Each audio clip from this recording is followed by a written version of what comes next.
é sempre bom que seja um número ímpar para poder desempatar uma cal.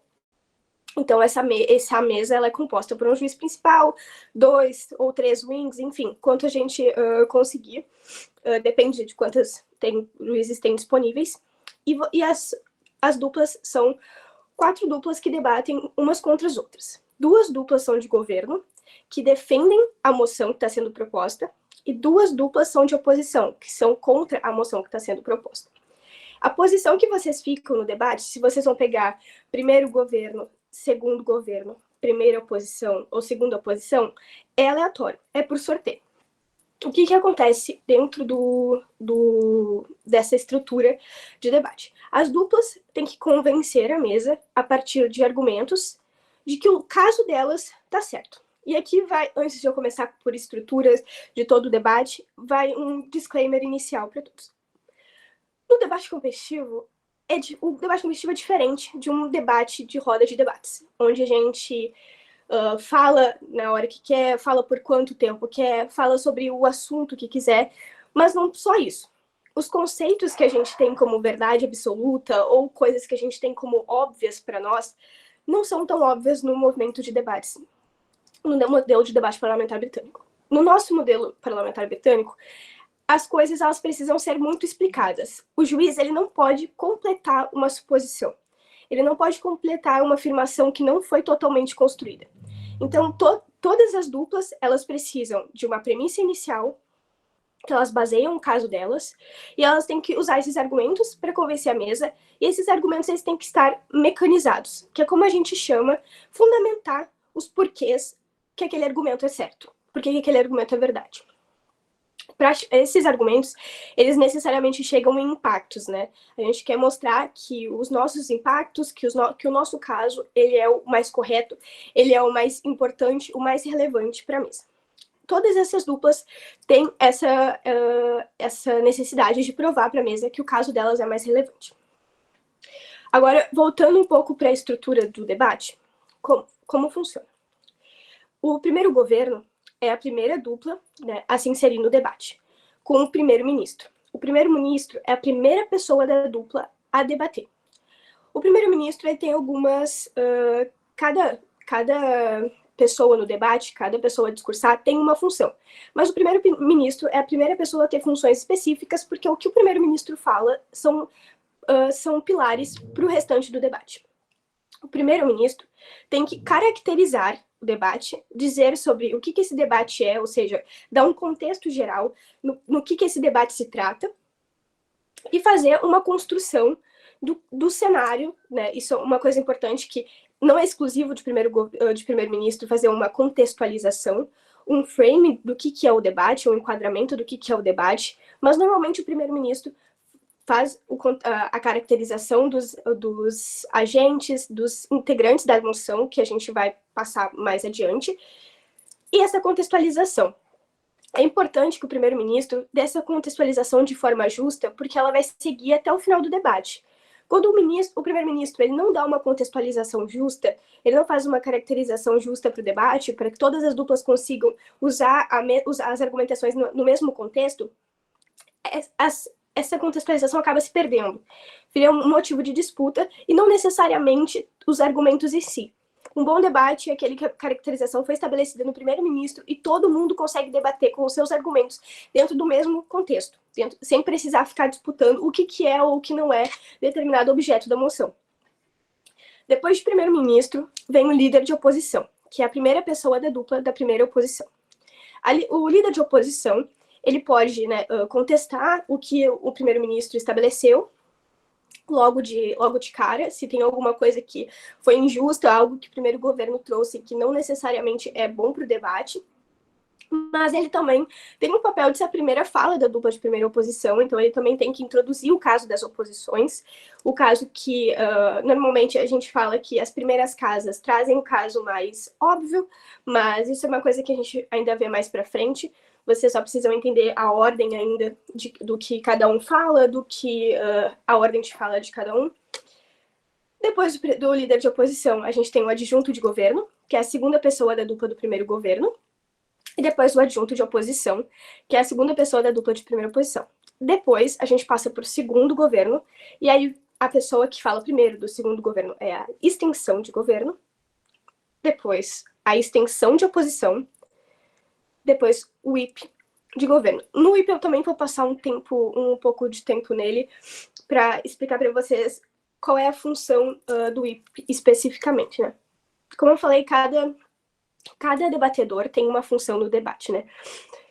Mas eu acredito que quando a gente está no começo, tem vários tipos de pessoas que se identificam mais com um determinado tipo de debate. São pessoas que a gente chama que são mais construtivas ou que são mais refutativas. As pessoas que têm mais facilidade em pensar em casos, as pessoas que têm mais facilidade em explicar o caso inicialmente, a gente chama de pessoas que são mais adeptas às primeiras falas, ou seja, o primeiro-ministro, o LO e as extensões. E quem é mais refutativo, quem gosta de responder, quem gosta de quebrar mais o caso dos outros, normalmente a gente já percebe que essa pessoa gosta de fazer mais segundas falas, ou seja, gosta de ser adjunto ou whip.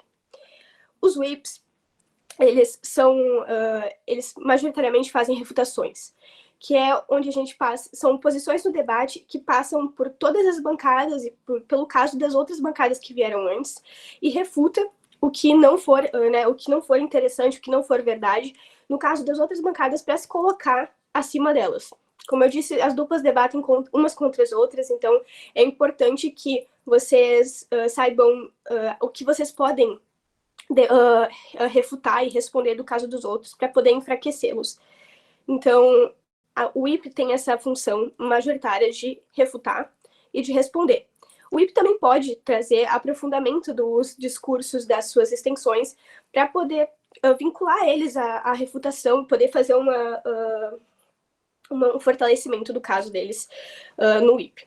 Mas eu acredito que da estrutura é isso, uma sala com uma mesa com o juiz principal, o chair, que é o presidente de mesa, com wings, que são os juízes auxiliares, e vocês debatem, né, para esses juízes, convencendo eles do argumento de vocês. Para vocês entenderem mais ou menos como convencer a mesa, vocês devem pensar que a mesa, para quem vocês estão debatendo, ou seja, o presidente de mesa, os wings, eles são pessoas que a gente chama de eleitor médio inteligente.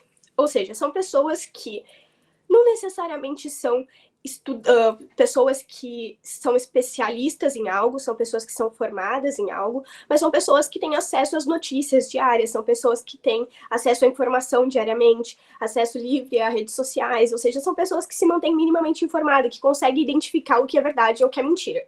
Então, se vocês tentarem pintar absurdos, impactos mirabolantes para um eleitor médio inteligente, ele não é comprável. A mesa não tem como se colocar no papel de alguém que não consegue entender o básico da informação, assim. Mas também não é uma pessoa que acha óbvio determinadas coisas mais específicas. Então, quando vocês acreditam que vocês estão passando algo que precisa de mais explicação, que não é óbvio para todo mundo, que é o conhecimento específico que vocês obtiveram na faculdade, que vocês obtiveram em algum grupo externo, em alguma pesquisa, vocês precisam de mais carga de mecanismos, né? Vocês precisam me explicar melhor para a mesa do porquê aquilo é verdade, do porquê que aquilo acontece, como que aquilo acontece, como vocês chegam em determinados impactos. Porque a mesa ela não pode completar a explicação por vocês. Ela deve saber o que vocês estão dizendo com uma explicação. Os discursos dos debatedores, todos os discursos, eles têm 7 minutos e 15 segundos de tolerância. Então, eu acho que para quem está chegando, talvez pareça um pouco desesperador debater e discursar por 7 minutos e 15, tantos para os que pensam que talvez seja muito difícil explicar coisas em 7 minutos e 15 segundos, tantos para os que pensam, o que eu vou falar em 7 minutos e 15 segundos? E não precisa se assustar, eu acho que isso todo mundo que está começando no modelo parlamentar britânico acha muito estranho e diferente, mas, como eu já falei para vocês, é questão de prática. Quando eu comecei, eu tinha muita dificuldade de debater por 7 minutos completos. Então, eu parava sempre nos 5 minutos e pouco, 6 minutos. E à medida que eu ia debatendo todos os dias, que eu ia debatendo diversas vezes, eu comecei a praticar e a entender. E hoje em dia, eu não tenho às vezes 7 minutos e 15 é muito pouco. Às vezes eu não consigo falar tudo que eu tenho para falar em 7 minutos e 15. Então, é por isso que muitas vezes vocês vão ver alguns debates que o pessoal tá falando, tipo, no 2x, porque precisa colocar todos os argumentos dentro dos 7 minutos e 15. Então, são grandes, tipo, jeitos diferentes de debater, mas que o pessoal se adapta para poder debater no modelo parlamentar britânico. Certo. Como eu falei, todo mundo debate por 7 minutos e 15 segundos. 15 segundos de tolerância, né? E dentro dos nossos discursos, do 1 minuto aos 6 minutos, nós estamos abertos a receber pontos de informação, os POIs. O que são pontos de informações? Vocês têm os governos, né? O primeiro governo e o segundo governo, e as oposições. Primeira oposição e segunda oposição. O primeiro governo pode fazer POI, ou seja, um ponto de informação, para a primeira oposição ou para a segunda oposição. E a primeira oposição pode fazer para o primeiro governo, para o segundo governo para a primeira e a segunda oposição. Enfim, as bancadas opostas podem fazer POIs umas para as outras. A única coisa que não pode acontecer é primeiro governo fazer POI para o segundo governo e segundo governo para o primeiro governo. E a mesma coisa vale para oposições. Desde que você seja um governo, vocês podem fazer para oposição e vice-versa. O que acontece? O ponto de informação serve para a gente fazer algumas perguntas que clarificam o debate, ou seja, normalmente o primeiro-ministro começa fazendo o discurso dele, logo em seguida já abre para o POI, ali pelo terceiro minuto, enfim, segundo minuto, ou ali que abre o POI no 1 minuto, para que ele possa perguntar se vocês concordam, né? Para que ele possa ouvir se vocês concordam com as definições que ele fez, se as definições foram justas. Então, vocês já podem fazer POI e perguntar se realmente, por exemplo, o debate ele se passa no Brasil ou ele se passa em outro país. Especifica isso para a gente poder fazer o debate corretamente, porque é muito diferente de debater uma moção que é pautada no Brasil e uma moção que é pautada nos Estados Unidos. Então, é importante que a gente já consiga fazer esse tipo de pergunta logo no começo do discurso do primeiro-ministro, caso ele não tenha clarificado. Também é importante fazer POI para perguntar para a outra bancada se em que alguma falha que tenha no discurso dela, para que ela perceba que aquilo está deixando ela mais fraca. O objetivo de vocês no POI é tentar enfraquecer o caso deles, né? Honestamente, a não ser que vocês tenham uma dúvida genuína, vocês fazem uma pergunta para que aquela dupla perceba que ela tem alguma falha. Tipo, como você me prova que determinada coisa está acontecendo? Vocês não me falam isso até o determinado momento. Então, normalmente, o POI é para apontar falhas no discurso dos outros para que eles percebam que eles têm algum defeito e aquilo realmente deixe eles mais fracos no debate. Enfim, os POIs servem para fazer perguntas nos discursos dos outros e vocês têm do primeiro minuto até o 6º minuto para fazer essas perguntas. No debate, é muito importante o engajamento entre duplas. Vocês não conseguem fazer discursos no vácuo. Vocês precisam considerar os contributos que cada bancada trouxe. Então, não adianta eu planejar o meu discurso e trazer ele como se nada tivesse sido dito no debate até agora. Vocês têm que pensar e considerar as afirmações que foram feitas pelas outras bancadas, as definições que foram feitas pelas outras bancadas, e para que vocês consigam engajar com as outras bancadas, o POI é um ótimo mecanismo para isso. Por isso que é muito mal visto no movimento de debates que uma dupla não aceite POI. É sempre importante no teu discurso que tu aceite pelo menos um POI. Pode aceitar 2, porque às vezes, principalmente quando a gente está no começo, o POI é uma ferramenta para nos ajudar a voltar para o ponto importante que a gente se perdeu. O problema é que se a gente aceita muito POI, a gente não consegue voltar para a construção que a gente estava fazendo. Então, é sempre bom aceitar no mínimo um POI, no máximo 2, para não ficar o discurso não ficar com muitos buracos e muitas não ficar linear, não conseguir seguir ele linearmente. Eu acredito que da estrutura de debate, de como funciona uma sala de debates, a ordem dos discursos, quanto dura um discurso, que cada discurso contém, tenha sido isso. E eu vou passar agora um pouco mais sobre a questão de técnica de debate, para vocês entenderem mais ou menos como funciona os discursos em si. Só um segundo.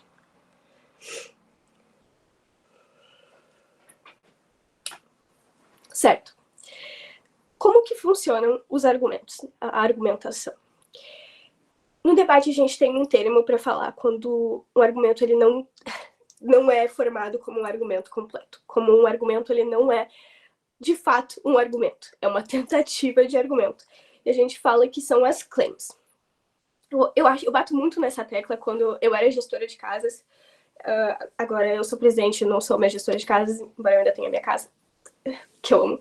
Eu sempre batia muito na tecla de que o mais importante para quem está iniciando, o mais importante da gente ter na nossa cabeça é formar argumentos completos e não claims. O que são claims? Claims são afirmações que elas pretendiam te dizer alguma coisa, mas elas são só jogadas no debate.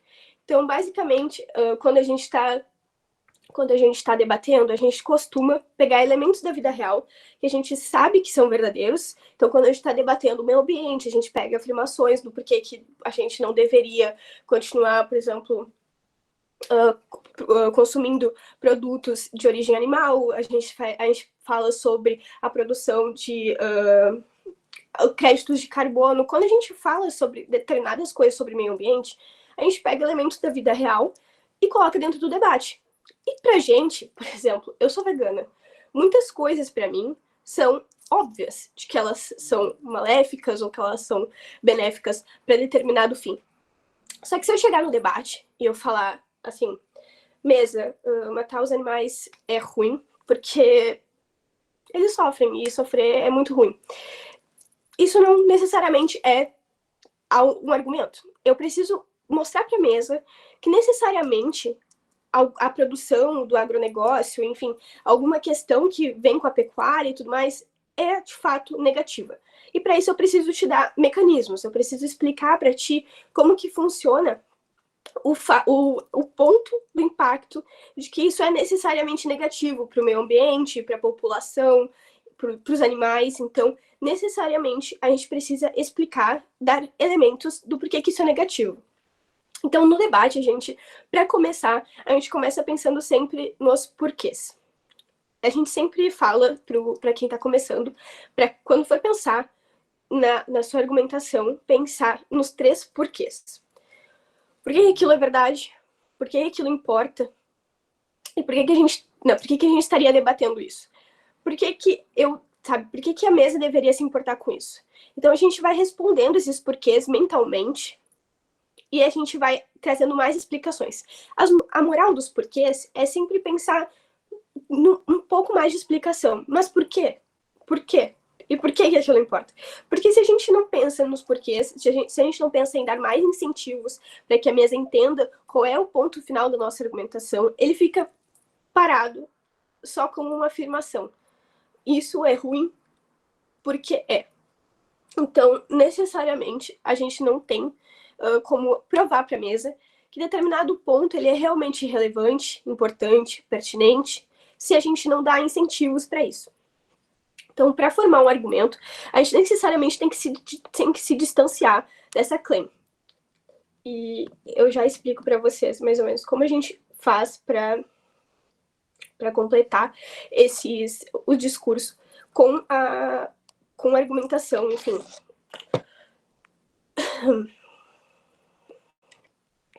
Quando a gente começa a nossa argumentação, a gente pensa no nosso caso dentro do discurso, no prep time. Antes de vocês chegarem na sala, né, quando vocês vão discursar, antes do momento de vocês começarem os discursos para vocês, para a mesa adjudicadora, para o presidente de mesa, para os wings que vão estar na mesa, vocês têm 15 minutos para pensar na argumentação. Esse é outro tempo que também parece assustador, porque como que a gente vai pensar sobre coisas que a gente nunca pensou antes em 15 minutos? E tá aí que tá a prática do raciocínio lógico. A gente acaba juntando elementos de tudo que a gente viu na vida. E o importante é pensar que todo mundo que está na sala também tem 15 minutos para pensar os argumentos. Então, todo mundo vai estar puxando do fundo da sua cabeça coisas que viram e que tem sentido chegando nisso. Que tem sentido com a temática da moção. Ou seja, vocês têm 15 minutos sem poder pesquisar nada. Nesses 15 minutos, vocês têm que puxar informações que vocês receberam por meio de notícias, por meio de jornais, podcasts, coisas que principalmente na sala de aula, coisas que vocês já viram, que vocês sabem, que necessariamente é pertinente de trazer como uma argumentação para o caso de vocês. Esses 15 minutos começam a contar a partir do momento em que a mesa lê a moção para vocês. Até então, vocês não têm noção do que pode ser. A moção, o tema é totalmente sorteado. E nesses 15 minutos, vocês têm que pensar no que vocês vão trazer para o debate. Sempre bom lembrar que todo mundo tem 15 minutos, todo mundo também está no mesmo tempo e todo mundo, basicamente, também são pessoas informadas como vocês, mas não necessariamente especializadas em determinado tema. Então, quando a gente está no prep time, a gente basicamente pensa em diversos motivos para defender ou para nos opormos a determinada moção. Porém, os motivos para a gente defender ou se opor não são necessariamente bons por si só. Eu tenho que mostrar porque que eles são necessariamente prováveis de acontecer, ou seja, não adianta a gente pensar em um argumento que o impacto dele é tipo uma terceira guerra mundial, ou necessariamente algo que cause uma próxima epidemia, que a gente não tem necessariamente como comprovar que isso é possível de acontecer, ou provável, e tem que ser plausível também, ou seja, eu tenho que convencer a mesa de que isso tem cabimento de ser pensado e de acontecer. Então, na medida que a gente vai respondendo aqueles porquês, a gente se aproxima de um embasamento da proporção e nos afastamos de necessariamente aquelas afirmações que a gente está fazendo quando a gente pensa, isso aqui é obviamente ruim, então eu vou dizer para a mesa, isso aqui é ruim. Isso não basta. Nós temos que determinar as proporções do quanto aquilo é realmente ruim, do quanto aquilo realmente faz mal e do que vai acontecer. Quando a gente afirma alguma coisa sem nenhuma análise complementar a isso, esses fatos eles são apenas desconsiderados no discurso. A gente sabe que no começo é muito difícil a gente já ter a prática da argumentação, a prática da análise. Então a gente realmente começa a entender todo o caso de vocês a partir dessas afirmações. Mas à medida que vocês vão debatendo mais e praticando mais, realmente já vai fazer toda a diferença quando vocês dão mais análises. Um discurso que ele tem mais análises, mais porquês, ele já sai na frente de muitos discursos iniciantes, porque é de fato a análise que faz um debate ser ganho. A gente não consegue ganhar nada se a gente não dá contributo analítico, porque para na afirmação, e a afirmação ela não é necessariamente comprada. O exercício do debate é necessariamente a análise e a capacidade de convencimento, e a gente convence a partir desses mecanismos.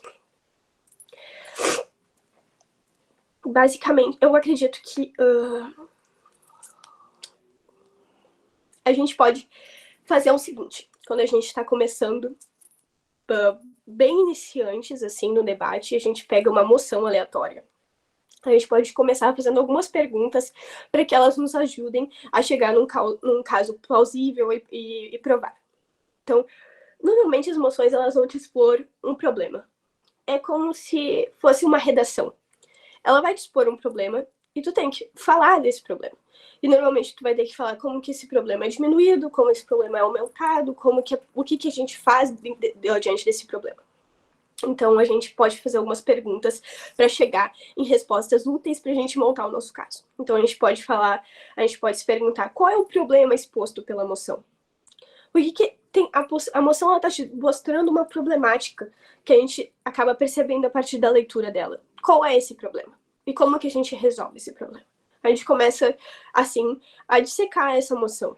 Pensar em partes que a gente pode, por exemplo, quando a gente está num debate que a gente não sabe sobre nada, e isso pode acontecer com debatedores experientes e inexperientes, aí a gente começa aos poucos. Quem são os agentes dessa moção? Quem está envolvido nessa moção? Quem é afetado por ela? A partir disso, a gente começa a ligar alguns pontos com o que pode acontecer com essas pessoas. Então, assim, a gente começa a pensar quem são os afetados pela moção, como o nosso caso, como que a gente pensa pode resolver esse problema da moção que eu falei antes, qual é o cenário que essa moção se propõe, ou seja, onde que essa moção está acontecendo, qual é o contexto em que essa moção está inserida, qual é o impacto causado nos afetados, né? A gente percebe quem é afetado, quem são os agentes integrantes da moção, citados pela moção, e qual é o quanto esse impacto afeta essas pessoas, o quão grave é esse impacto. E esse impacto ele é exclusivo do nosso caso? Ou esse impacto ele já aconteceria de qualquer outra maneira? Ele já existiria no cenário em ambas as bancadas, em oposições e em governos? Então,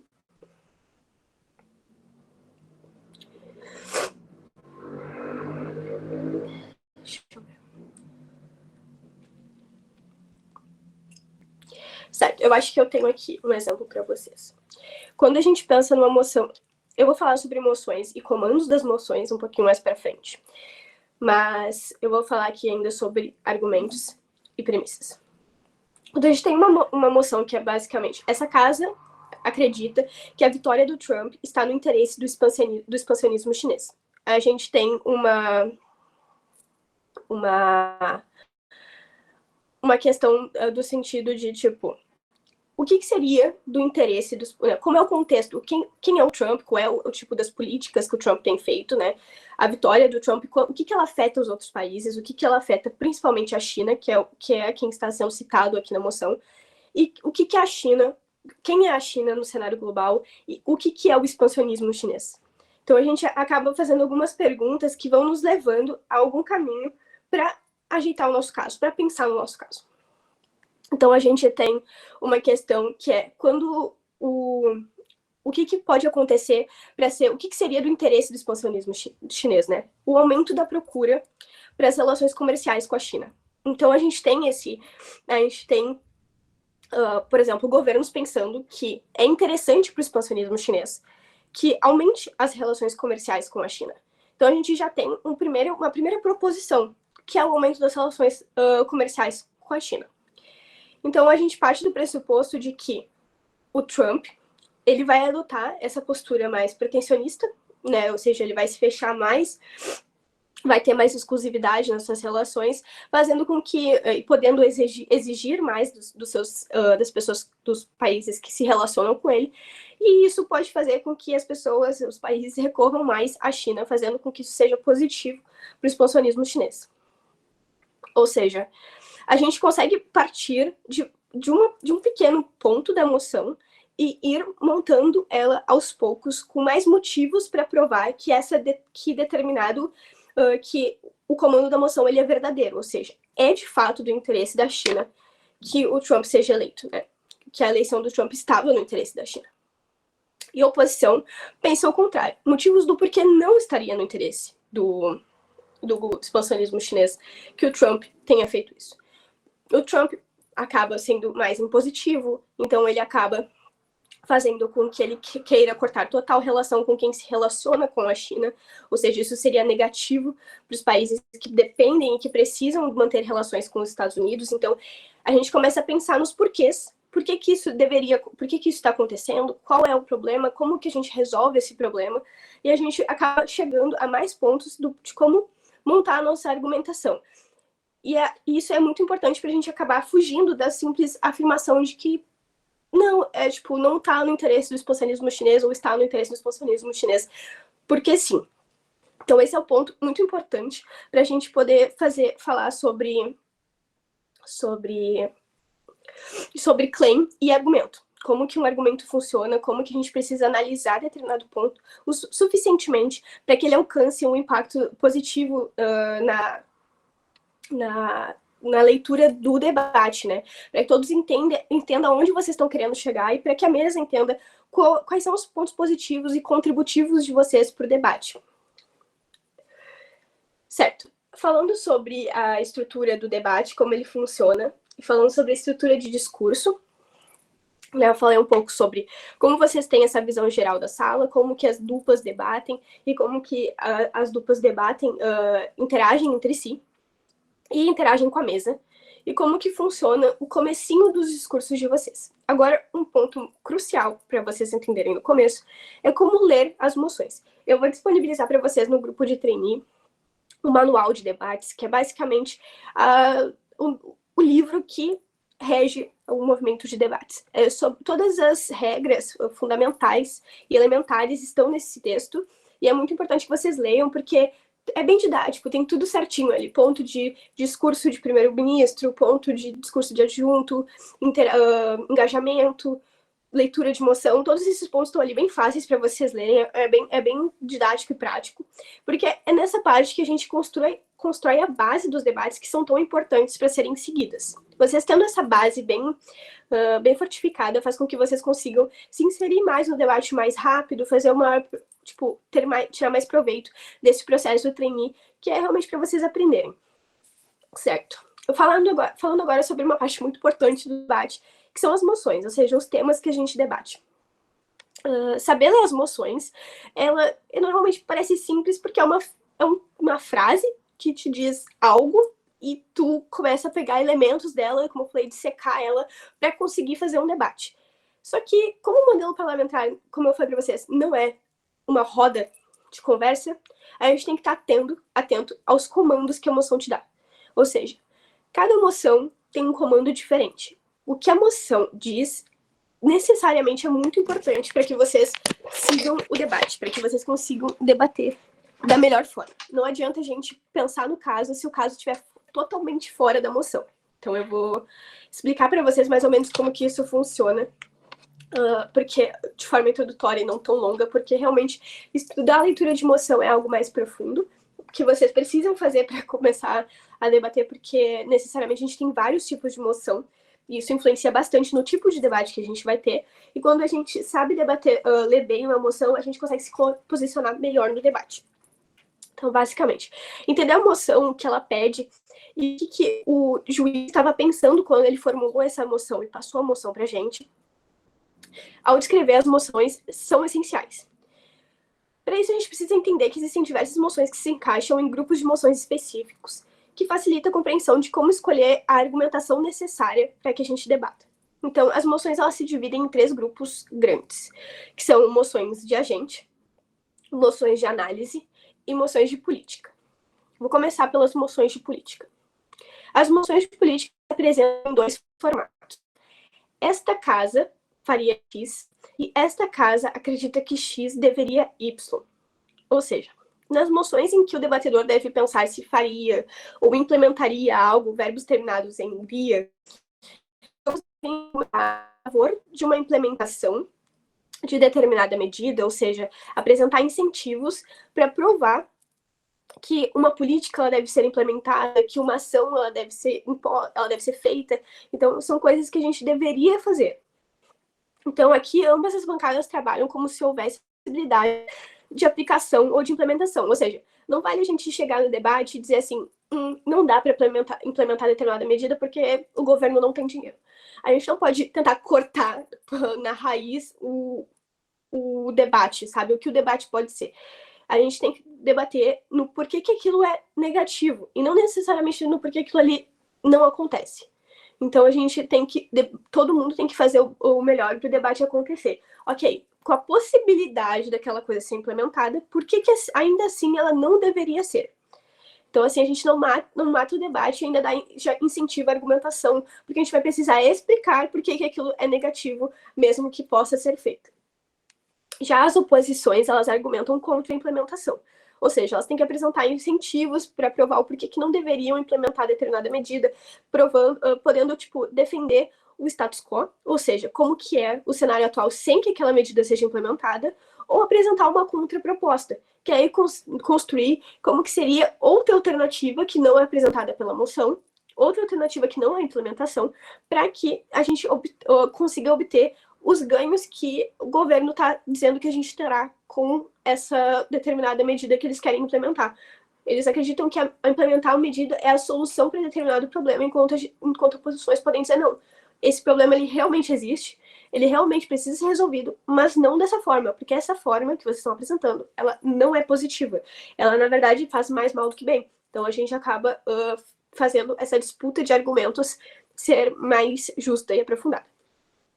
Ok, agora passamos para outro tipo de moção de política. Essa casa acredita que X deveria Y. As moções que se apresentam como essa casa acredita que X deveria Y exigem que os debatedores argumentem se a afirmação ela é verdadeira ou não. Então, ela é uma questão do ponto de vista de um observador neutro, eu tenho que considerar o que faz essa afirmação ela ser verdade ou não. Então, por que determinado agente, a gente chama de agente, que são os elementos da moção, né? Os personagens das moções. Por que determinado X, né? Ou seja, por exemplo, Lula, né? Deveria fazer tal coisa. E aí a gente tem que pegar os incentivos, né?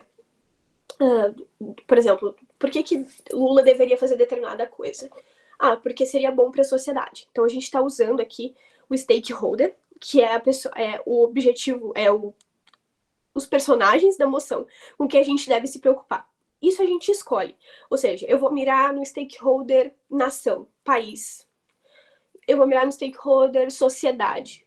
Eu vou mirar no stakeholder pessoas mais vulnerabilizadas. Então, a gente dirige a nossa argumentação para que os nossos impactos atinjam determinado stakeholder, que são esses personagens que eu falei para vocês, que vocês devem procurar na moção qual deles é mais relevante a partir da leitura. Por exemplo, nessa casa, acredita que X deveria Y, nessa casa, enquanto acredita que Lula deveria fazer determinada política, a gente deve pensar no porquê que ele deveria fazer isso, né? Por que isso deveria acontecer? E oposições pensam no porquê que não deveria fazer. Então é importante que governos apresentem. Nessa parte aqui, ela é um pouco mais, talvez, um pouco mais complexa para vocês que estão tendo o primeiro contato com o debate, mas eu ainda assim vou falar, porque é importante que vocês já tenham visto isso aqui, para que vocês comecem a procurar, e quando vocês forem ver necessariamente outros materiais, vocês já saibam mais ou menos como que funciona, já saibam mais ou menos de onde para onde vocês estão indo para entender o debate. Então, nesse tipo de moção, a gente tem que, os governos têm que apresentar um modelo, ou seja, eles têm que descrever como que determinada coisa seria feita, como que determinada política seria implementada, como que determinada implementação seria feita e quais seriam as consequências diretas, né, dessa implementação. Nesse tipo de moção, então é necessário provar que a política a ser implementada é a única alternativa para alcançar determinado benefício. Porque vocês estão defendendo a implementação, não necessariamente o benefício por si só. Vocês têm que me mostrar que a implementação é o ponto-chave para que vocês alcancem determinada coisa. Porque se a oposição diz para vocês, tipo, realmente, o ponto aqui é melhorar determinada coisa, só que a gente melhora de outra forma. Não necessariamente por essa implementação. Essa implementação, na verdade, ela vai nos trazer outros problemas. Então, é importante para pensar na excludência dos casos de vocês, que vocês foquem que apenas com a implementação de determinada coisa, vocês alcançam determinado objetivo. E para isso, vocês têm que mecanizar, que é mostrar como que isso acontece, né? Mostrar necessariamente, dar os incentivos de por que isso acontece, como isso acontece, de determinada forma. Certo. Passando para a moção de agente. Alguém abre o microfone. O Ezequiel abre o microfone. Tem dúvida? Não, foi sem querer, desculpa. Tranquilo, sem problemas. Certo. Só deixa eu voltar aqui pro documento.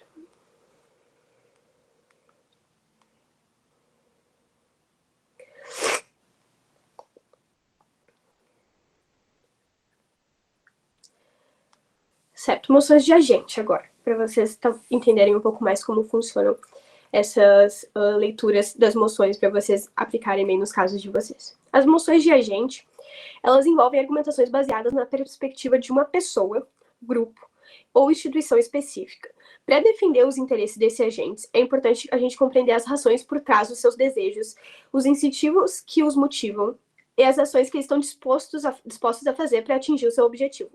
Também as irracionalidades a quais eles estão sujeitos, né? Porque nem todo mundo faz alguma coisa porque necessariamente quer, mas por influências externas, né? Então a gente tem que se colocar no lugar desse agente, a gente tem que pensar como que esse agente pensaria.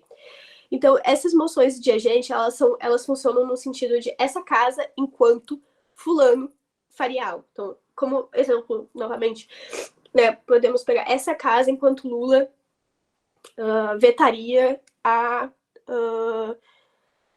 PL da devastação. A gente tem diversas moções nesse sentido, em que a gente tem um agente muito importante, um agente que tem diversos incentivos para tomar uma decisão, e a gente tem que mostrar por que esse agente ele faria ou não faria algo. Então, não é... a gente não pode pensar no que a gente, enquanto implementar as nossas ideias na cabeça do agente. Por exemplo, eu acho que o Lula não faria isso porque é ruim. Mas o que te indica de que o Lula necessariamente não faria isso? Quais são as relações? Qual é o modus operandi do Lula? O que ele normalmente apresenta para a população? Quais são normalmente as reivindicações que ele dá atenção, que ele necessariamente faz com que ele tome essas decisões? Então, para se centralizar na moção de agente, para chegar num caso que seja pertinente para a moção de agente, a gente tem que pensar como que esse agente costuma agir. Quais são as decisões que esse agente costuma tomar. Então, a gente passa desse pressuposto para se inserir na moção. Eu, enquanto fulano, faria determinada coisa, né? Porque pode ser, por exemplo, eu, enquanto ONU, eu, enquanto BRICS, né, países dos BRICS, eu, enquanto indivíduo de determinada característica, faria determinada coisa. A gente tem que pensar como que esses países, esses organismos, esses grupos, eles costumam agir, quais são os interesses deles, ou seja, por exemplo, o que determinado país está buscando agora. Ele está buscando desenvolvimento, ele está buscando o que ele busca, sabe? A gente acaba percebendo isso necessariamente sobre notícias, sobre os movimentos que determinados países fazem, sobre o que combina com determinado agente em determinado tempo. E as moções de agente, elas se baseiam nisso, né? Pra gente não pensar que a moção de agente é o que a gente acha que esse agente deveria ou não deveria fazer. É com base nos elementos da realidade, da vida real, que esses agentes fariam. Então a gente usa eles como base para pensar na nossa argumentação. Certo. Só para conferir. Moções de análise agora. Essas têm moções de análise, tem um pouquinho de alguns outros tipos de moção, assim, dentro. São vários comandos que as moções de análise dão. Então, eles são um pouco... É um grupo um pouco mais longo, assim, mais complexo. Elas se apresentam de determinadas formas. Esta casa acredita que... As moções que começam com essa casa acredita que elas são valorativas. Elas exigem que a argumentação, por exemplo, de governos trabalhe com o quanto essa afirmação apresentada é verdadeira. Portanto, oposições trabalham no sentido que a argumentação é necessariamente falsa. Essa casa acredita que fulano faria algo. Essa casa acredita que determinada coisa fez mais mal do que bem. Então, oposições pensam necessariamente o contrário. Necessariamente o oposto a isso. E basicamente a gente usa elementos da vida real para comprovar que aquilo foi positivo ou negativo de acordo com o comando da moção inteira. Outra forma que uma moção de análise ela se mostra pra gente quando a gente está debatendo essa casa apoia X. Nessas moções de essa casa apoia X, o debatedor deve argumentar a partir de uma perspectiva neutra sobre algo que ainda não aconteceu ou recentemente começou a acontecer. Então, essa casa apoia a ascensão das redes sociais. Então, a gente tem aqui uma discussão que, anteriormente, as redes sociais elas não tinham todo esse poder que elas têm hoje em dia, elas não têm toda a influência que elas têm hoje em dia. Então, a gente está falando sobre algo que recentemente veio a acontecer. Ou algo, e aí pode ser uma moção que trate de algo que não aconteceu ainda. Então, por que vocês apoiam que isso aconteça? Quais são os incentivos, os porquês vocês apoiariam isso e os porquês oposições não apoiariam isso? É basicamente isso que vocês devem pensar. Os governos eles precisam argumentar que apoiam em todos os âmbitos a pessoa, grupo, instituição, causa, ideia, valor ou declaração expressa como um todo. Não é possível abordar apenas aspectos positivos a serem apoiados. Nesse sentido, as oposições devem se opor ao todo e não apenas a alguns pontos. Ou seja, vocês têm que pensar que quando vocês estão apoiando, a gente apoia determinada coisa, mas não é tão ruim assim, mas não tem pontos negativos. A gente apoia mesmo que tenha alguns lados positivos. Isso é aceitar os ônus dessa moção, né? Pra gente apoiar determinada coisa, é bem possível que ela não seja totalmente positiva. Mas a gente tem que mostrar como que mesmo, com alguns pontos que podem não ser tão bons, ela ainda assim é valiosa. Ela ainda assim é mais importante do que não apoiar ela, do que não apoiar o que estivesse sendo proposto pela moção. Outro tipo de moção de análise. Essa casa lamenta. Essa casa lamenta é um tipo de moção que eu acredito que seja um pouco mais diferente para que vocês entendam como que funcionam os comandos das moções, porque ela é bem específica. Até hoje, nos debates de pessoas com mais experiência, às vezes não constroem direito um debate bom com essa moção, porque ela tem um pouquinho de... Ela é um pouquinho mais específica, tem alguma coisinha ali que exige um pouco mais de atenção. Mas eu acho que vocês, assim que entram, né, no mundo dos debates, vocês já começam a procurar mais sobre debates e vão entendendo melhor como que ela funciona objetivamente. Pessoal, vocês estão vindo? Percebi que já estamos fazendo. Olha o emojizinho aí, por favor.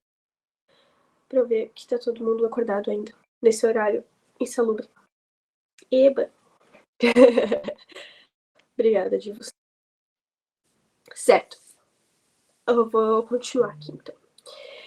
Esse tipo de moção se debate em retrospectiva. As moções de lamento, elas exigem que os debatedores reflitam sobre como que a ausência de algo que já ocorreu poderia ser benéfica para o mundo, ou como seria o mundo se determinada coisa não tivesse acontecido. Então, essa casa lamenta a ascensão do TikTok. Vocês têm que pensar como que seria o mundo se o TikTok não tivesse ascendido. Então, vocês têm que construir a argumentação de vocês pensando nesse sentido. Quais seriam os benefícios do TikTok não ter existido? Então, vocês têm que construir um contrafactual. Só um pouquinho que a bateria está acabando.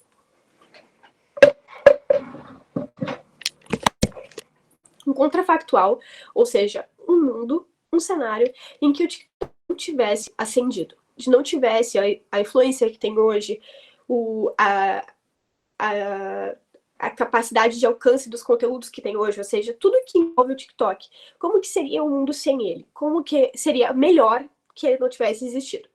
E oposições devem dizer que, aí tem um ponto, enquanto o governo tem que pintar o mundo inteiro diferente de como se a ascensão não tivesse acontecido, oposições têm que apenas dizer que não lamentam, porque não. Por que não aumentam? Então, necessariamente porque tem pontos positivos que surgiram da ascensão do TikTok que são melhores do que se eles nunca tivessem existido. Então, discussões talvez não tivessem tanto alcance. Enfim, vocês podem pensar nos mais diversos. É muito difícil pensar em exemplo para moção quando a gente não está de fato debatendo.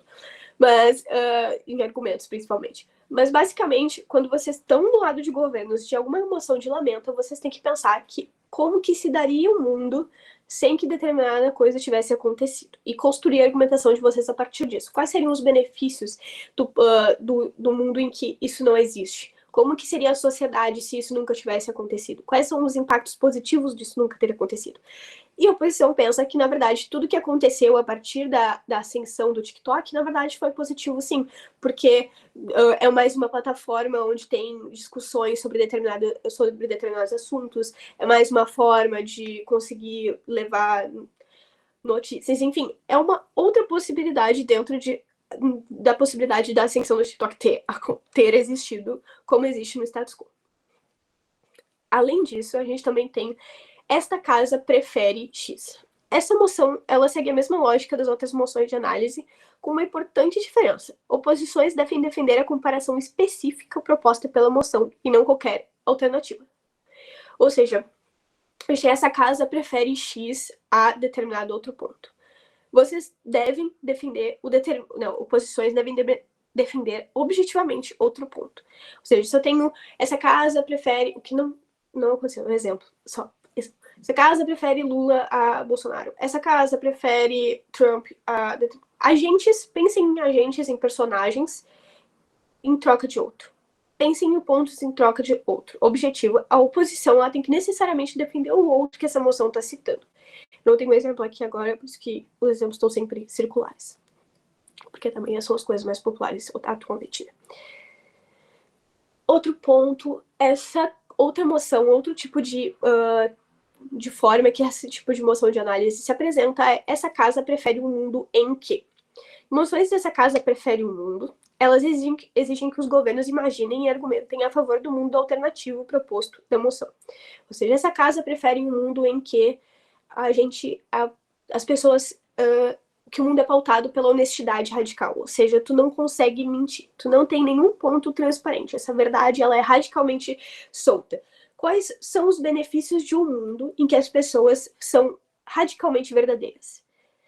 Então, tu tem um ponto aqui, o governo tem que argumentar todo como é que esse mundo seria construído. Quando a gente fala de essa casa prefere o mundo, a gente está tratando de um mundo não esse agora. Assim, magicamente as pessoas vão começar a receber o hábito de serem radicalmente verdadeiras. Não, a gente está pensando de um mundo inteiro em que todo mundo se criou sendo radicalmente verdadeiro. Então, impactos como as pessoas agora do nada não estariam necessariamente preparadas para pessoas que antes escondiam uma vida receberem a verdade toda sobre essa vida, não cabe. É como uma emoção. Ela é totalmente voltada para o início do mundo. Então, se prefere um mundo que seja honestamente radical, tu acaba pensando em como que seria esse mundo e construindo a argumentação dessa forma.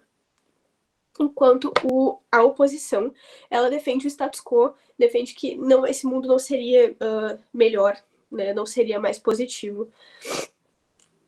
Então, essa questão, essa moção de mundo, ela é bem interessante, que eu acho que ela é no mesmo sentido da moção de lamenta, do quão as pessoas às vezes se perdem na leitura de moção.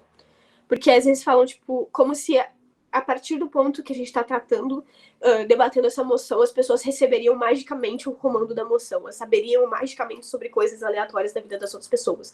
A determinada forma de viver seria acatado e as pessoas levariam um baque. Na verdade, não. É como se o mundo inteiro tivesse nascido assim. Ainda assim é positivo?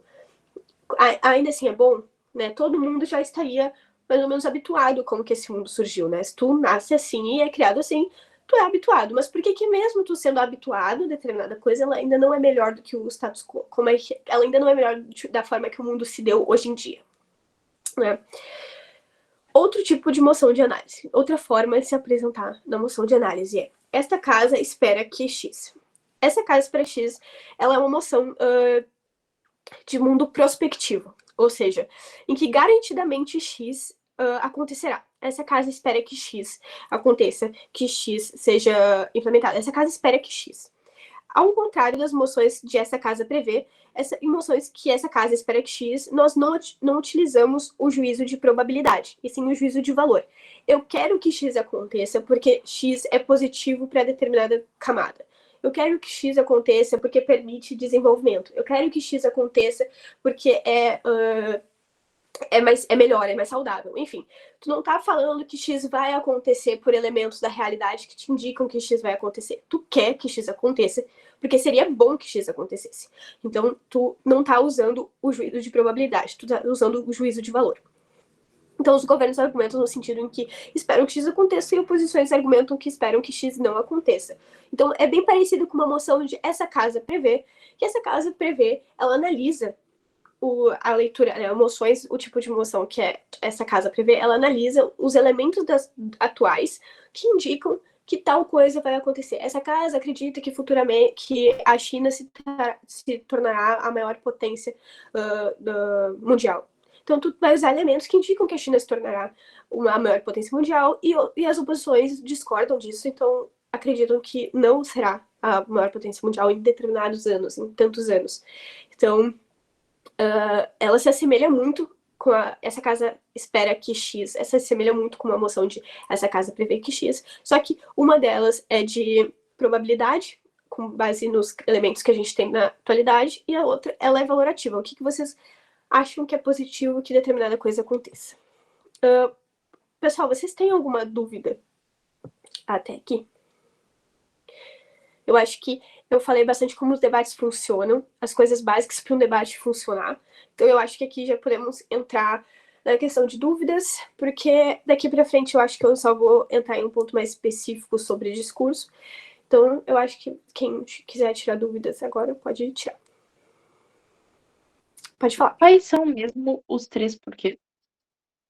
Certo. Os 3 porquês eles não são necessariamente porquês específicos. Mas é basicamente, toda vez que tu explica uma afirmação, tu ainda pergunta por quê. Então, basicamente, tu pode começar perguntando por que isso é verdade. Então, por que essa afirmação é verdadeira? E por que ela é importante? E por que ela é mais importante do que as outras afirmações que podem surgir no debate? Por que ela, em comparação com as outras, ela ainda é superior? Por que ela deve ser avaliada, vista de determinada forma pela mesa? Eu acho que isso é uma das coisas que a gente vai vendo mais pra frente. Eu vi uma pergunta sobre a plataforma Apoia. Sim, vocês devem se cadastrar quanto antes na plataforma Apoia, porque ela tem bastante informação. Eu acredito que na plataforma Apoia, conforme vocês vão fazendo e respondendo perguntinhas de afirmação, de fixação, vocês vão ganhando pontos. Então, é bom pro resto TNI para vocês terem incentivo de continuar aprendendo sobre pontos elementares dessa semana aqui. Basicamente, no grupo de WhatsApp, vocês vão ter debate. E como eu falei, é um esporte de prática, vocês têm que praticar, é importante que vocês usem essa plataforma para pegar alguns pontos importantes dela, basilares, para vocês seguirem nos debates de vocês. Mas alguém tinha levantado a mão, só para não ignorar ninguém. Eu achei que tinha alguém como levantar. Eu tinha levantado. Pode falar. Sobre os temas, estava comentando ali que cada moção tem o seu próprio tema, né? Eles são decididos aleatoriamente também essa parte, ou cada semana, cada mês, tem um nicho específico que a gente acaba caindo? Não, é tudo aleatório. Mas basicamente, não é cada tipo de moção tem um tema específico. É um comando de moção. Então, essa casa lamenta, ela pode trazer vários temas, relações internacionais, direito, filosofia, artes, enfim, tem vários ramos, assim, várias áreas específicas que precisam de um modelo de moção, de um comando que vai te guiar para esse ponto. Então, os tipos de moções, eles não implicam necessariamente em uma área. Por exemplo, determinada emoção ela só se debate em relações internacionais. Não. Tudo é sorteado. É uma escrita de moção com essa casa lamenta, é um tema aleatório, essa casa acredita que, coisas aleatórias, enfim, não é necessariamente, é tudo sorteado. A gente não tem temas específicos. Mais alguma pergunta? Eu acho que tem pergunta no chat, mas se vocês tiverem, levantarem a mão, podem falar. Tá me ouvindo? Oi, tô ouvindo. Boa noite a todos e a todas. Primeiramente, o meu questionamento, quando a gente vai responder e argumentar ali, a gente usa basicamente o teste de proporcionalidade, né? Como assim? Tu pode exemplificar? Porque isso me parece, assim, na prática, é a aplicação da teoria do teste da proporcionalidade, porque tu vai usar em cada caso a proporcionalidade se é contra a favor, né, do Robert Alexi, que ele fala sobre as teses da argumentação jurídica, né? Então, a argumentação, justamente por a gente ter 15 minutos para pensar, o que normalmente a gente vai pensar nos incentivos é no mostrar quanto que aquilo é, provável ou não de acontecer. Então, a gente basicamente não tem um princípio fixo a se seguir no quanto a gente deve direcionar a nossa argumentação. Ela é basicamente elementos da realidade que a gente acha que são plausíveis, que são relevantes, que são pertinentes ao debate, e a gente joga eles a gente junta eles na nossa argumentação e coloca eles para o debate de acordo com o quão plausível eles são, do quão provável eles são, do quão relevante eles são. Basicamente, é isso que guia a gente a pensar nos nossos casos, na nossa argumentação. Então, necessariamente, a gente não deve pensar em coisas muito específicas para basear a nossa argumentação, e sim no quão relevantes elas são para esse debate, no quão pertinentes elas são para esse debate. E aí é aquilo que eu falei sobre pegar algo que é relevante, algo que é importante e mostrar para a mesa o que é. Obrigada. De nada. Eu vou ler a pergunta do chat. Nas argumentações é válido usar dados oficiais de governo para embasar uma afirmação. Então, aqui a gente não tem, como eu falei, a gente não tem acesso à pesquisa durante os 15 minutos, então, às vezes, lembrar dados específicos não é muito fácil. Mas é bom para que a gente consiga exemplificar. Mas o que a gente não pode fazer nos nossos discursos é basear a nossa argumentação em exemplos. Basicamente, esses dados aqui comprovam que determinada coisa aconteceu. Então, automaticamente, isso é positivo, né? Isso prova que o teu argumento ele é verdadeiro, ele fortifica o teu argumento para algo real, já que tu está mostrando dados, mas isso não prova a força total desse argumento. É preciso que tu me dê os incentivos, aqueles que eu falei, sobre por que ele é necessariamente... Tu pode responder o porquê que ele é necessariamente verdade, mas por que ele é importante, por que isso de fato importa. Tu pode usar esses dados, mas eles não são suficientes para sustentar uma argumentação por completo. Mais alguma pergunta?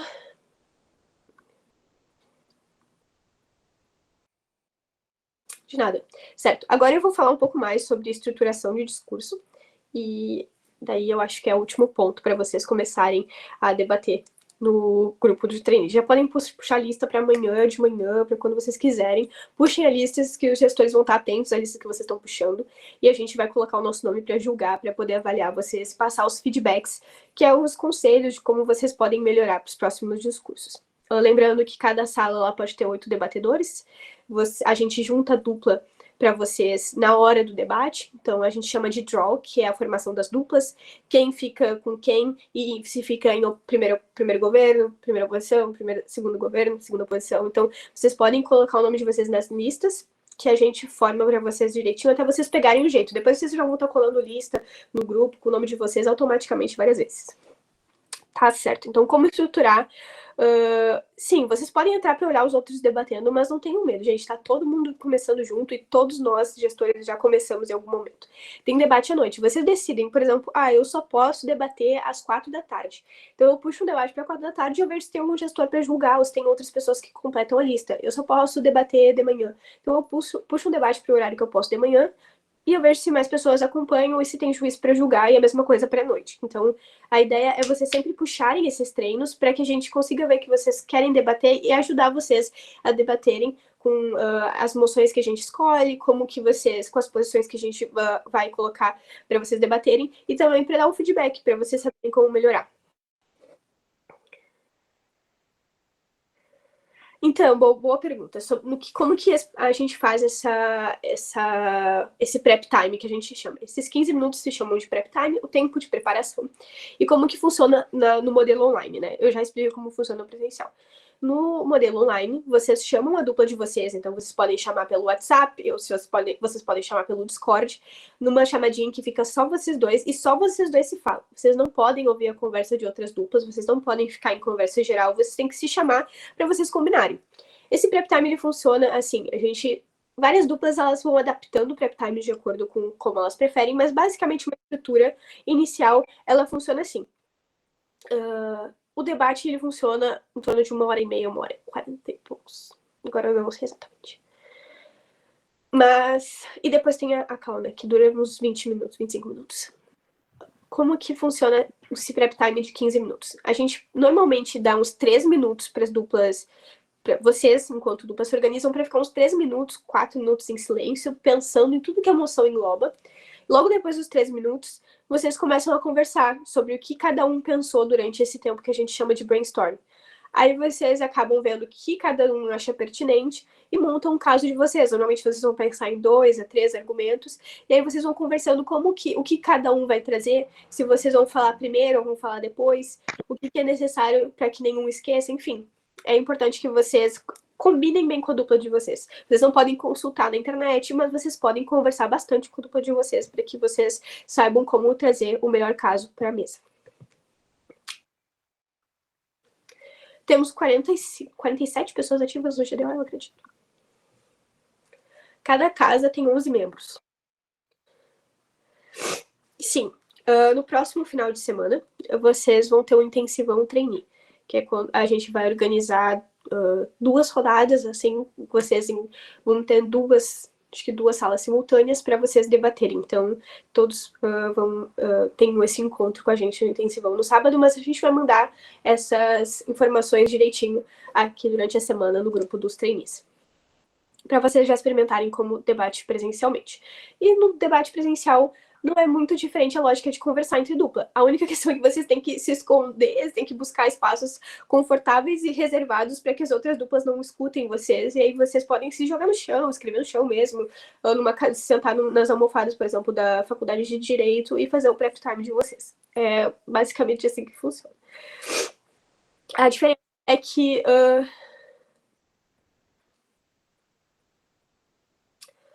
vocês podem acompanhar durante a semana podem ouvir os debates, mas é importante que vocês participem de alguns debates para a gente saber como vocês estão indo nesses debates, né? Então, se vocês, por exemplo, puderem no final de semana, então apareçam no final de semana para vocês experimentarem o debate presencialmente.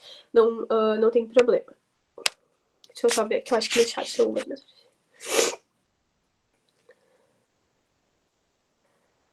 Isso, Ezequiel, funciona o seguinte, a gente vai mandar para vocês, logo agora, uma estrutura de lista. E aí, essa lista, vocês preenchem o horário que vocês acham que vai ter mais aderência, então vocês acham que, tipo, as pessoas vão querer ir nesse horário também. Então, vocês marcam, por exemplo, debate amanhã, 8 da manhã. E aí, vocês colocam o nome de vocês, as outras pessoas que também querem debater às 8 da manhã vão colocando o nome, e a gente pega algum gestor que está liberado às 8 da manhã e ele vai de juiz.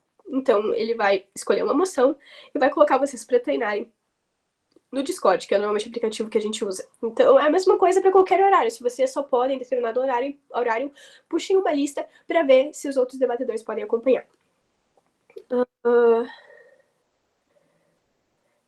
Então, a lista, eu acho que ela é melhor porque a gente consegue ver o quanto essa lista está sendo completa. Enfim, é um modelo que a gente sempre faz, até para poder preencher quem vai julgar, quem participou do debate. É mais fácil de ver assim.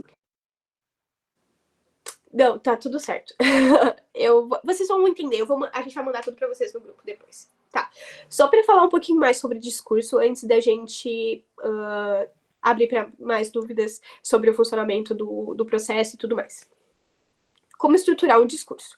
No modelo de debate parlamentar britânico, existem algumas exigências que elas devem ser aprimoradas para vocês melhorarem a capacidade de vocês de convencer e de facilitar também o andamento do debate, né? Como eu falei para vocês, o debate tem que ter engajamento, então para isso as outras duplas têm que entender o que vocês querem dizer e a mesa também.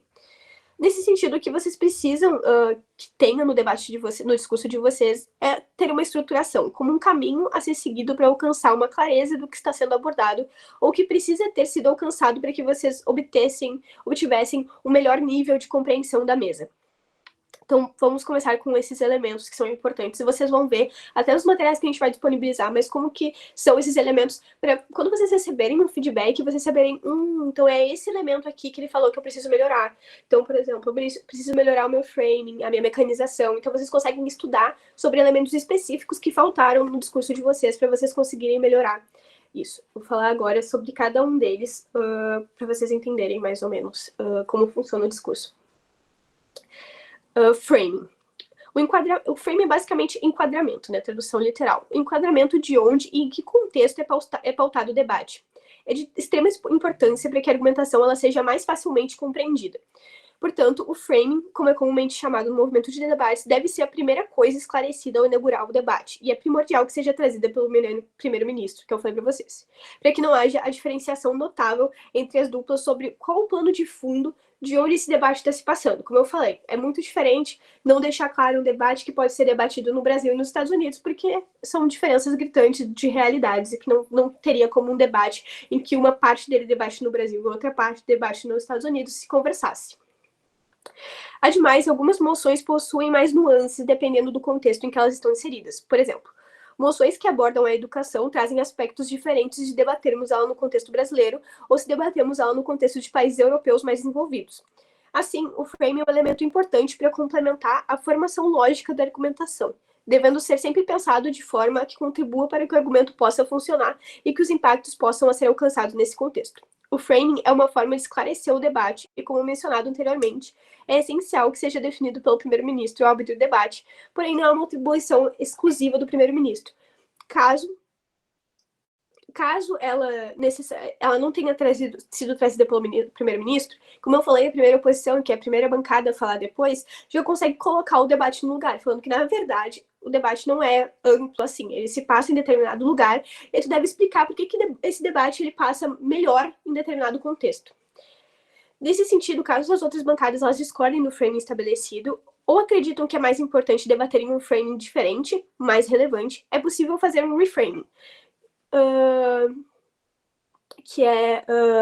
Então, estabelecer o porquê o framing que foi estabelecido anteriormente, ele não é adequado para o debate e mecanizar a relevância de outro frame. Ou seja, se alguém pegou a moção e decidiu que a moção deve ser debatida nos Estados Unidos e vocês pensam que nos Estados Unidos essa moção ela não é tão explorada positivamente quanto poderia ser, por exemplo, se a gente debate lá no Brasil ou em algum outro país. Então a gente pode fazer um reframing dizendo, não, mesa, na verdade esse debate começou sendo debatido em outro contexto, mas não é nesse contexto que realmente a gente consegue explorar os pontos positivos dessa moção. É neste contexto aqui.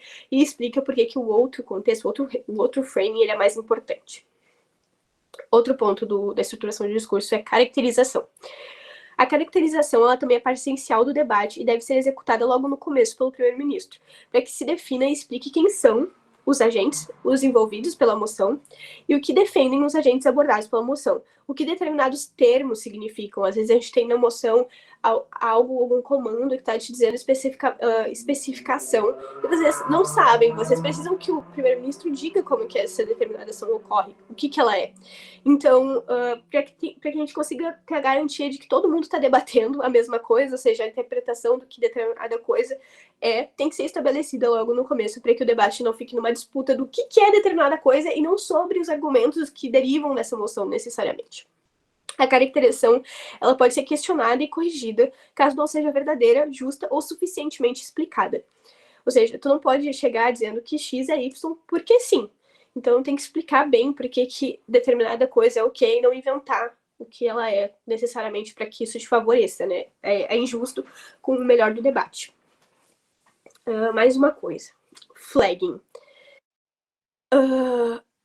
Os debates não são gravados. Vocês não serão gravados enquanto os debates ocorrem. Vocês podem gravar os discursos de vocês para ver como vocês vão melhorando ao longo do processo de trainee, ao longo da carreira de debate de vocês, mas a gente não grava os discursos, nem os debates. Vocês podem entrar para ouvir, mas eles não serão gravados por nós. Certo. O flagging. Flagging é como se vocês fossem... Flag, bandeira, é como se vocês fossem balançar uma bandeira para a mesa e dizer, olha, isso aqui que eu tô falando. Título para o que eu tô falando. Flagging é mostrar para a mesa exatamente o que tu tá falando, com clareza, para que ela saiba o que tu tá tentando fazer. Então, essa ferramenta é responsável por atrair a atenção dos adjudicadores, os juízes, para que o debatedor está fazendo e onde está tentando chegar. Ou seja, ela serve para comunicar à mesa adjudicadora que você construirá o frame. Mesa, agora eu vou fazer o frame, ou seja, eu vou dar um enquadramento desse debate. Mesa, argumento 1. Esse argumento é tal, sabe? É quando tu fala, mesa, presta atenção em mim. Eu preciso que tu perceba que agora eu vou falar tal coisa. Então eu falo, mesa, argumento 1. Mesa, um pouco de framing para vocês entenderem esse debate. Então a gente fala o que é pra mesa que tá, tipo, anotando um monte de coisa, um monte de discurso, saber, aqui ela começa o framing, aqui ele começa o argumento, pra prestar mais atenção pro que realmente importa. Então, quando vocês falam caracterização é importante para começar esse debate, a gente começa a perceber que tu tá balançando a bandeira para determinado ponto, e isso chama a atenção do juiz. Então, iniciar a refutação, fazer um framing, fazer a caracterização, é importante que tu fale para a mesa para ela entender o que tu tá querendo fazer. Então, nesse sentido, o flagging é valioso para que os debatedores e os adjudicadores da sala prestem atenção, desenvolvam uma organização mental e até consigam fazer anotações mais claras do que está sendo debatido. Outro elemento dos discursos é a própria argumentação. A argumentação é a parte central do discurso, e é nela que o debatedor irá se debruçar com mais atenção e esforço. Portanto, é importante que ela consiga ser introduzida a partir dos elementos anteriormente explicados, ou seja, a partir de dar uma base da caracterização, uma base do enquadramento, tudo que tu faz dentro do debate é importante para que tu introduza a tua argumentação, para que ela não seja jogada do nada. Toda argumentação, para ela fazer sentido, ela tem que estar inserida numa caracterização justa, ela tem que estar inserida num enquadramento justo. Então, tudo que tu faz até chegar no teu argumento em si é importante, você tem que combinar. Então, ela precisa ser suficiente mecanizada. Aqui a gente entra em outro ponto que é dentro da argumentação, que é a mecanização. Mecanização é basicamente os incentivos que tu dá para provar o teu argumento. Então, os incentivos são... eu preciso provar que o céu é azul. Exemplo super bobo, mas basicamente, por que o céu é azul?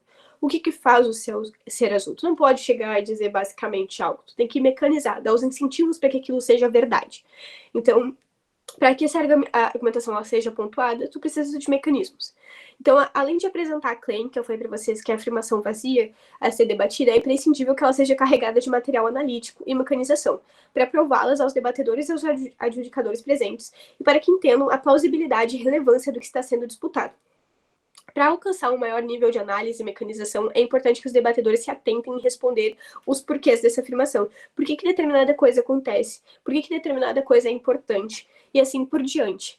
Então, é basicamente assim que se estrutura um discurso. Vocês aprendem muito mais, vocês vão aprender muito mais na prática, mas é uma combinação muito importante. Saber o que vocês precisam fazer na teoria, né? Como que a teoria e tudo que vocês aprendem na técnica é importante, e como que vocês vão adequar. Então, como que o discurso, eu tenho muita estilística nisso. Então, desde que eu cumpra a técnica, eu posso discursar da forma que eu acho melhor.